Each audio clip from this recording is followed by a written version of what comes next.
Good morning, good morning, good morning. Lalabas tayo. Titingnan natin ang harapan.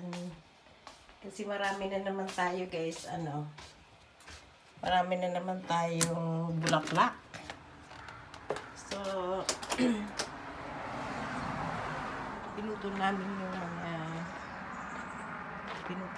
namin yung mga roses namin kasi ang taas. So, nung pinutol namin to, nalungkot yung aking dalaga. Bakit daw namin pinutol? Sabi niya, that makes me sad. So, ang ginawa ng asawa ko, pinutol niya talaga. Ang dati, mataas siya. Kasi sabi ko, hindi na mamumulaklak. So, diniligan uli. Kasi naawa siya dun sa dalaga namin, panganay.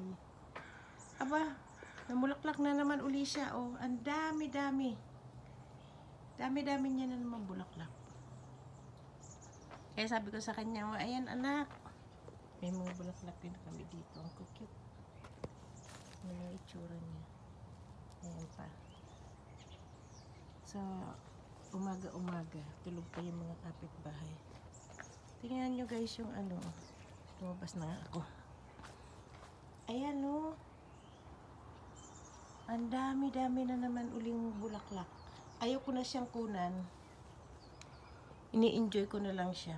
Hindi ko na siya nilalagay sa vases. Dinig niya yung mga ibon. Ayan.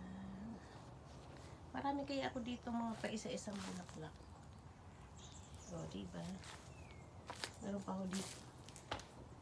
Ayan.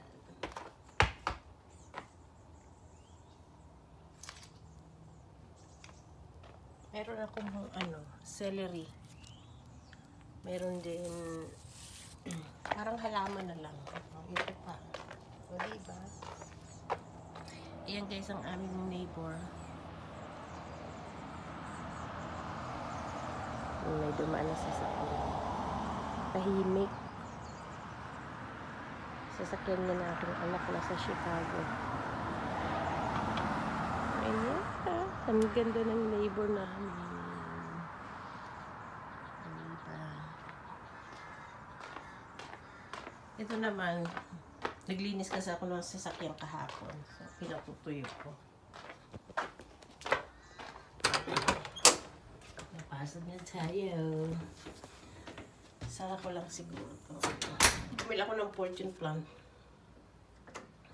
Nilagay ko dito sa may Ayan lang guys. Ito ang labas bahay namin.